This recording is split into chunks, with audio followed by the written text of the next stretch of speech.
Hello guys, welcome back to a part 2 of the explanation of the work culture in Japan. Knowing how people get paid in Japan, very importantly, the salary bit.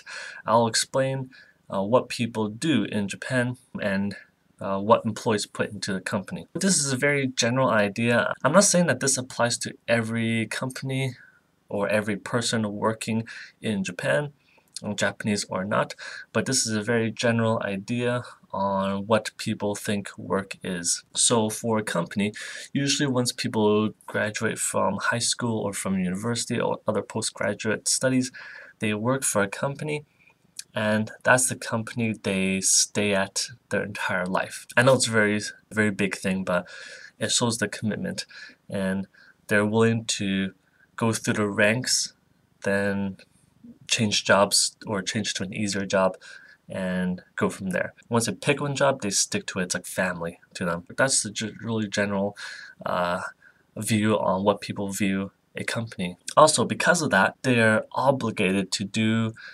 free overtime. So as you have seen in my previous video, people get paid through a salary. So if they work more or less, they don't get paid more or less. Most companies, they require employees to come in 30 minutes before your start and leave 30 minutes after you end.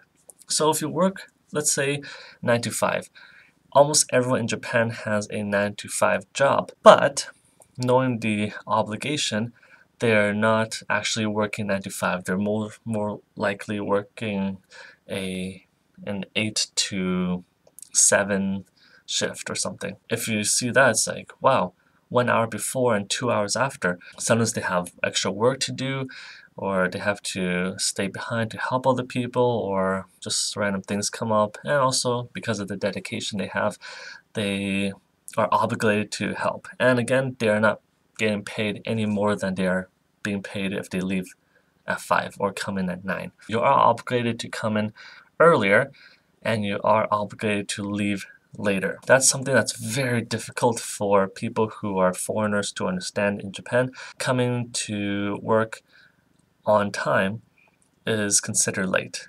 Any appointment you make, if you arrive on time, you're considered late. If you arrive 10 minutes before, you're considered just on time. But if you arrive 30 minutes, then you're considered good. You're considered early. Something to keep in mind, especially if you are working or considering working in Japan, to come in early and to leave later.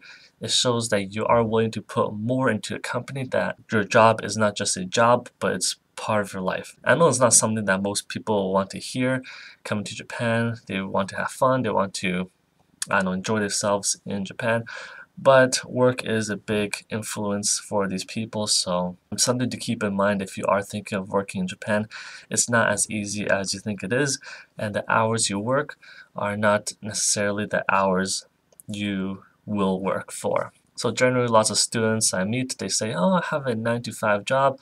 And I ask them, what time did you leave? Left at 7, left at 8. It's almost a given that people are working overtime almost every day too. If not every day, then maybe 2 or 3 times a week. It sucks, but that's the work culture here in Japan. That's it for the part 2 video about the work culture in Japan. If you have any questions about working here in Japan, any specific questions, feel free to leave it in the comment section and I'll try to answer them. So that's it. Thank you for watching 2 parts of this mini series, I guess, and I'll see you guys in the next video about Japan, hopefully. So have a good night and enjoy Golden Week.